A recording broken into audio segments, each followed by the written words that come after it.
My mother-in-law attempted to turn my family against me, and I made sure her lies backfired spectacularly.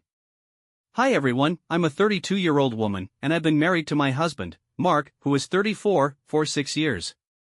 We have what I would describe as a close and supportive relationship.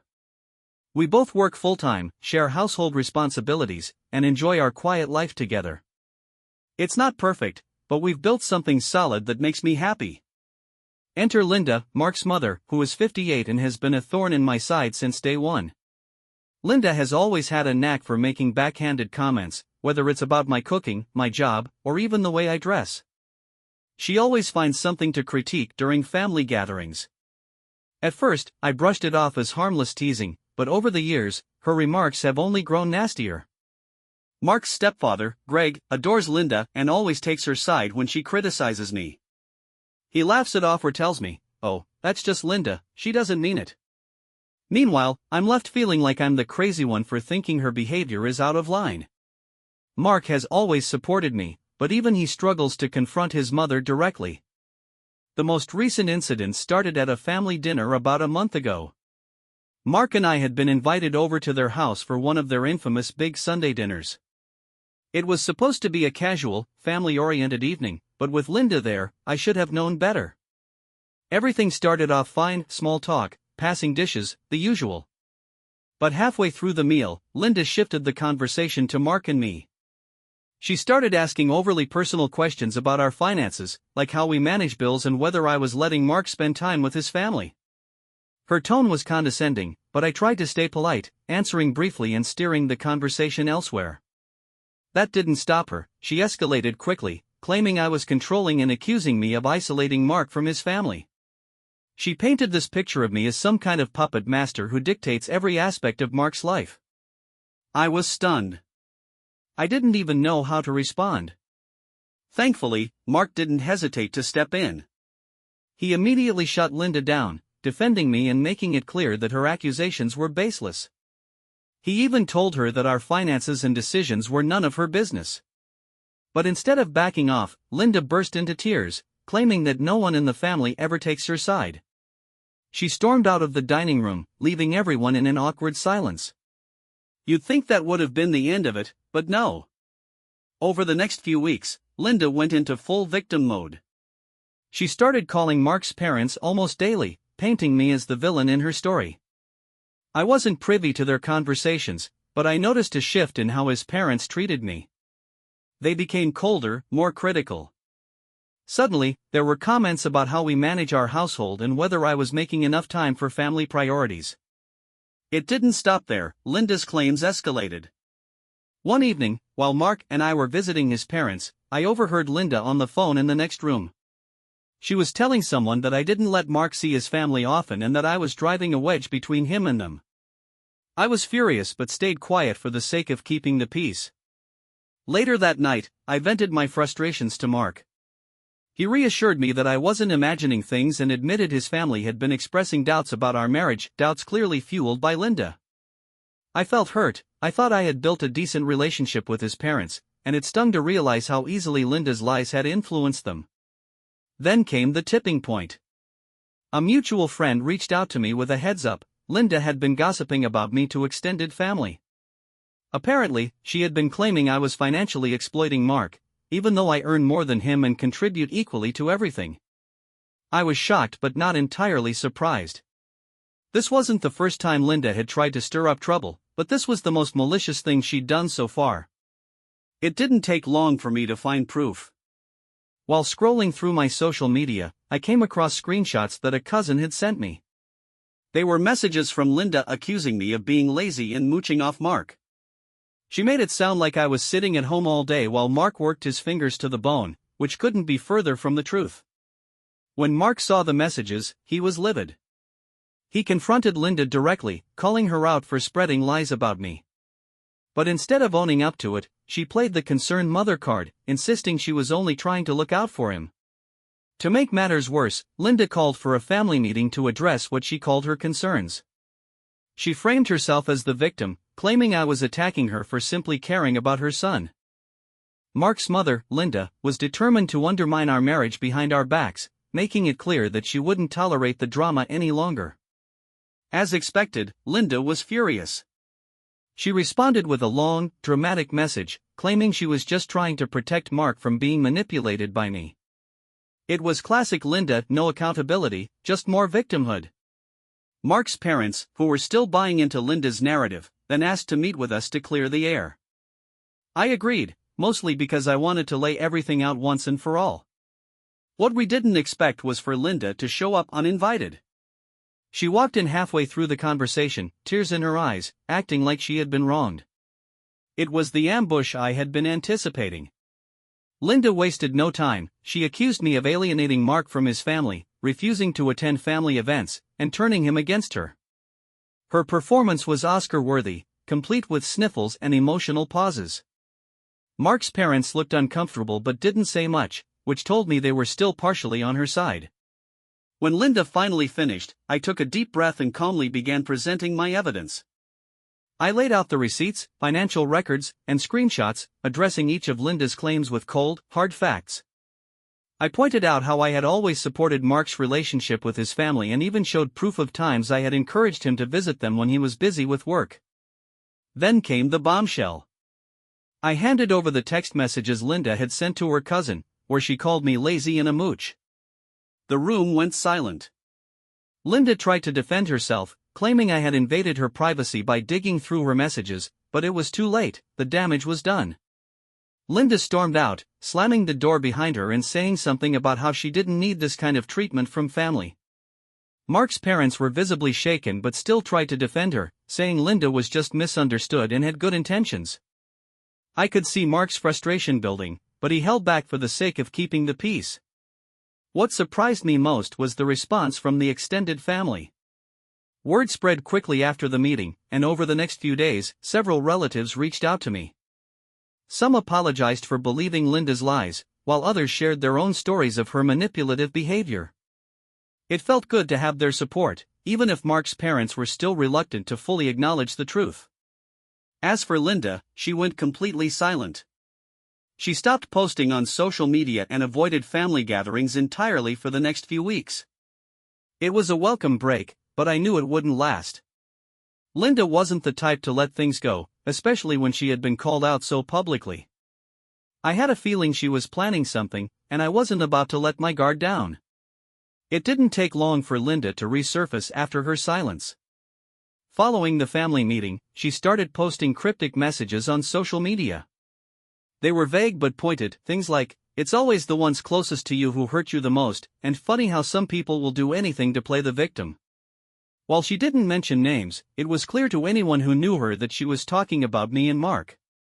Not surprisingly, these posts sparked questions from extended family members. I started getting texts and calls from relatives asking if everything was okay. Some were neutral, but others clearly believed Linda's version of events.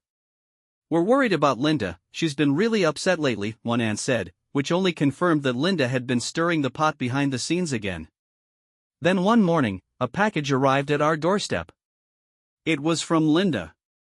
Inside was a neatly wrapped book titled How to Save Your Marriage.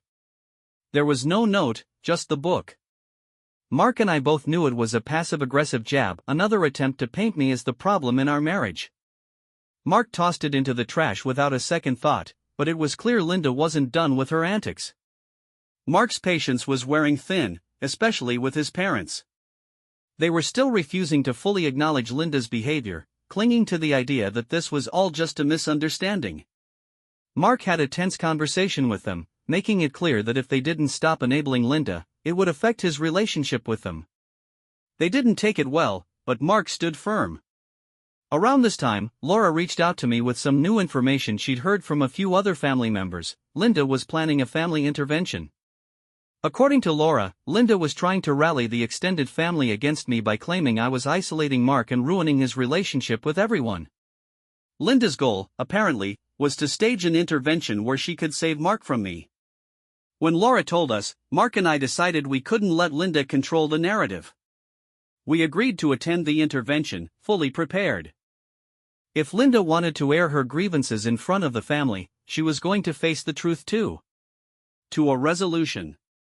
I was hesitant at first, knowing how volatile things had been with Linda, but I also recognized that this could be an opportunity to finally clear the air once and for all. Mark and I agreed to attend, hoping that this meeting would help put an end to the chaos that had consumed our lives for far too long. The day of the meeting arrived, and I could feel the tension in the air as we gathered at Mark's parents' house. Linda was already there, her demeanor a mix of defiance and feigned innocence. She had clearly been preparing for this moment, and I could sense that she was ready to spin her narrative once again. Mark and I exchanged glances, silently reassuring each other that we would stand our ground. As the meeting began, Mark's parents opened the floor, expressing their desire to understand everyone's perspective. Linda wasted no time launching into her version of events, painting herself as the victim who had been wronged by my supposed manipulation. She spoke with such conviction that I could see how some family members might still be swayed by her words. However, I was determined to counter her claims with the truth. When it was my turn to speak, I calmly presented the evidence we had gathered over the past few months. I laid out the timeline of events, highlighting Linda's attempts to undermine our marriage and the lengths she had gone to spread falsehoods about me. I shared the recordings that Laura had obtained, emphasizing how they showcased Linda's manipulative tactics. The room fell silent as I played a snippet of one of the recordings, and I could see the shock on everyone's faces as they realized the extent of Linda's deceit. Mark stood by my side, reinforcing my points and expressing his frustration with his mother's behavior. He made it clear that he would no longer tolerate her attempts to drive a wedge between us. The atmosphere shifted as family members began to process the information we were presenting. Some looked at Linda with newfound skepticism, while others exchanged glances, clearly re-evaluating their previous support for her. As the meeting progressed, it became evident that Linda was losing her grip on the narrative. She attempted to deflect blame, insisting that she was only trying to protect her son, but the evidence was too overwhelming. Mark's parents finally acknowledged the truth, admitting that they had been naive to believe Linda's version of events for so long. They expressed their regret for not standing up for us sooner and promised to support us moving forward. The turning point came when Laura spoke up again, sharing her own experiences with Linda's manipulative behavior. She recounted instances where Linda had tried to create drama in her own relationships, and her words resonated with many in the room. It was as if a collective realization was dawning on everyone. Linda's behavior was not an isolated incident, it was part of a pattern. By the end of the meeting, Linda was visibly shaken. The facade she had maintained for so long was crumbling, and she could no longer deny the impact of her actions. As the family began to rally around Mark and me, Linda's attempts to regain control fell flat. She stormed out of the house, declaring that she would no longer be part of a family that didn't support her. It was a dramatic exit, but it felt like a victory for us. In the aftermath of the meeting, the atmosphere within the family began to shift. Mark's parents made a concerted effort to repair their relationship with us, reaching out more frequently and expressing their desire to be involved in our lives. Many relatives who had previously sided with Linda began to distance themselves from her, recognizing the toxicity of her behavior. As for Linda, she went completely silent again. She stopped attending family events and even unfriended several relatives on social media. It was a welcome change, but I knew better than to let my guard down completely. I had learned that Linda was unpredictable, and I wouldn't be surprised if she tried to make a comeback at some point. For now, though, I felt a sense of relief. The truth had finally come out, and most of the family had rallied around us. It was a long road to get to this point, but I was grateful for the support we had received. Mark and I were determined to move forward, focusing on our marriage and the life we had built together. As we settled back into our routine, I couldn't help but feel hopeful about the future. The drama with Linda had taken its toll, but it had also strengthened our bond. We were more united than ever, and I knew that we could face whatever challenges lay ahead together. I would keep everyone updated if anything changed, but for now, it felt like we had finally turned a corner. Just as the investigation concluded, Ryan received a call from a family member who had been in touch with Amanda. It turned out that she had been spreading rumors not only within the family but also to people in our professional circles. The anonymous complaint to HR was just the tip of the iceberg. Amanda had been working behind the scenes to undermine Ryan's reputation at work, hoping to create chaos in his life. Ryan was understandably furious. He had always been the type to handle conflicts directly, but this was a new low, even for Linda. He shared the details with me, and I could see the toll it was taking on him. The stress of the investigation had been overwhelming, and now the realization that Linda was behind it all made it even worse. We both knew that this was her way of retaliating for the family meeting, where she had lost control of the narrative. Determined not to let her win, we decided to take action. Ryan reached out to his HR department to clarify the situation and ensure that they understood the context of the complaint. He explained that he had been the target of a smear campaign orchestrated by a family member, and he provided them with evidence of Linda's manipulative behavior. He also mentioned the family meeting and how it had exposed her lies. The HR team was sympathetic and assured him that they would take his claims seriously. Meanwhile, I took it upon myself to gather more evidence of Linda's behavior. I reached out to mutual friends and family members who had witnessed her antics firsthand. I wanted to ensure that if Linda continued her campaign against us, we would be prepared to defend ourselves. I compiled a comprehensive document detailing her history of manipulation, including screenshots of her social media posts and messages that highlighted her attempts to create discord. As the days passed, it became clear that Linda was becoming increasingly desperate. She started posting more cryptic messages on social media, hinting at betrayal and injustice. It was almost comical how transparent she was being, but I knew that her desperation could lead to more drastic actions. I kept a close eye on her online activity, ready to document anything that could be used against her if necessary. In the meantime, Ryan's relationship with his parents continued to improve. They were making a genuine effort to support us, and I could see that they were beginning to understand the extent of Linda's manipulations. They reached out to Ryan frequently, expressing their regret for not believing him sooner and assuring him that they were on our side. It was a welcome change, and I felt a sense of relief knowing that we had their support. However, I couldn't shake the feeling that Linda was still plotting her next move. She had gone quiet after the HR incident, but I knew her well enough to suspect that she was just biding her time. I remained vigilant, ready to respond if she tried to escalate things further. Then, just when I thought we had a moment of peace, I received a message from Laura. She had heard from a mutual friend that Linda was planning to confront us again, this time in a more public setting. Apparently, she was trying to rally some family members to her side, hoping to create a scene at an upcoming family gathering. Laura urged me to be prepared, and I appreciated her heads up. Ryan and I discussed the situation, and we agreed that we wouldn't let Linda intimidate us any longer. If she wanted to confront us, we would be ready to stand our ground. We decided to attend the family gathering, armed with the evidence we had collected and a united front. We were determined to show everyone that we wouldn't be bullied by Linda any longer. As the day of the gathering approached, I felt a mix of anxiety and determination. I knew that Linda would likely try to twist the narrative in her favor, but I was ready to counter her claims with the truth. I had come too far to let her manipulate the situation again. When the day finally arrived, we walked into the gathering with our heads held high.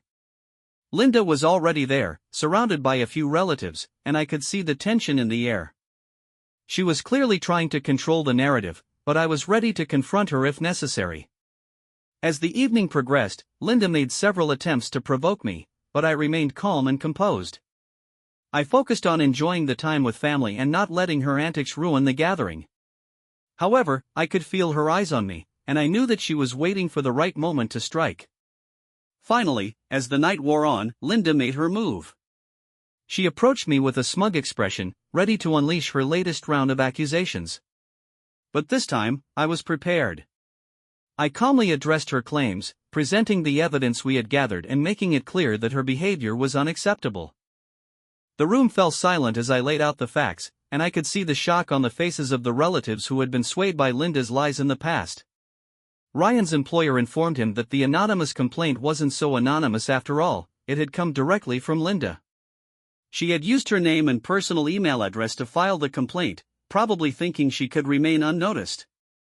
When Ryan shared the news with me, we were both furious. This wasn't just petty family drama anymore, it was an attack on his career and livelihood. With the company's confirmation in hand, we decided it was time to take legal action. We reached out to my attorney and began the process of filing a defamation lawsuit against Linda. The lawyer assured us we had a strong case, given the baseless nature of her claims and the clear intent to harm Ryan's reputation. When word got out to the rest of the family, the reaction was swift and unanimous. Even Linda's few remaining supporters couldn't justify her behavior anymore. Targeting Ryan's job was a step too far, and everyone agreed she had crossed a line. Relatives who had been on the fence about cutting ties with Linda finally made the decision to distance themselves. Ryan's parents were especially devastated and openly condemned Linda's actions. For the first time, the entire family seemed to be on the same page. Linda's desperation became even more apparent in the days that followed. She bombarded Ryan and other family members with messages, alternating between apologizing and making vague threats. It was as if she couldn't decide whether to play the victim or lash out. Ryan ignored her entirely, but I documented everything and forwarded it to our attorney. It was clear Linda hadn't learned her lesson, so our lawyer sent her a final cease and desist letter. The letter warned her in no uncertain terms that any further harassment would result in immediate legal consequences. The letter worked. Linda went silent. Her social media accounts, once filled with cryptic posts and passive-aggressive jabs, became completely inactive. She stopped attending family gatherings and cut off communication with most relatives. It felt like the storm had finally passed. With Linda out of the picture, Ryan and I shifted our focus to healing and moving forward. Ryan's parents took significant steps to repair their relationship with us. They apologized repeatedly for enabling Linda's behavior and admitted they should have taken a stand sooner. While it would take time to fully rebuild trust, their efforts felt genuine. We also worked on setting clear boundaries with them to ensure that future family conflicts wouldn't spiral out of control. On a personal note, things began looking up for me at work as well. A few months after Linda's false accusations, I received a promotion. It was a validating moment, especially after all the lies Linda had spread about me being lazy and mooching off Ryan. My colleagues, who had supported me through the drama, were genuinely happy for me, and it reinforced how far removed Linda's reality was from the truth. As for Linda, her manipulative behavior finally caught up with her. Mutual friends informed us that she was struggling both socially and financially. Many of the connections she once relied on had cut ties with her, and her reputation was in tatters. While I don't take pleasure in anyone's downfall, it's hard to ignore the fact that Linda's actions led her to this point. Looking back, this ordeal was one of the most challenging experiences of my life, but it also taught me the importance of standing up for myself and not letting lies go unchecked. Ryan and I came out of it stronger, both as individuals and as a couple. We learned to communicate better, set boundaries, and prioritize the relationships that truly matter. In the end, the truth prevailed, and Linda's attempts to control her son's life and tear us down only brought us closer together. While I can't predict what the future holds, I'm confident that we've built a foundation strong enough to withstand any storm. If there's one thing this experience has taught me, it's that sometimes you have to stand up to toxic family members, even when they're your husband's mother. Thank you to everyone who followed along and supported us through this journey. This will likely be my final update unless something drastic happens, but for now, I'm happy to close this chapter and move forward.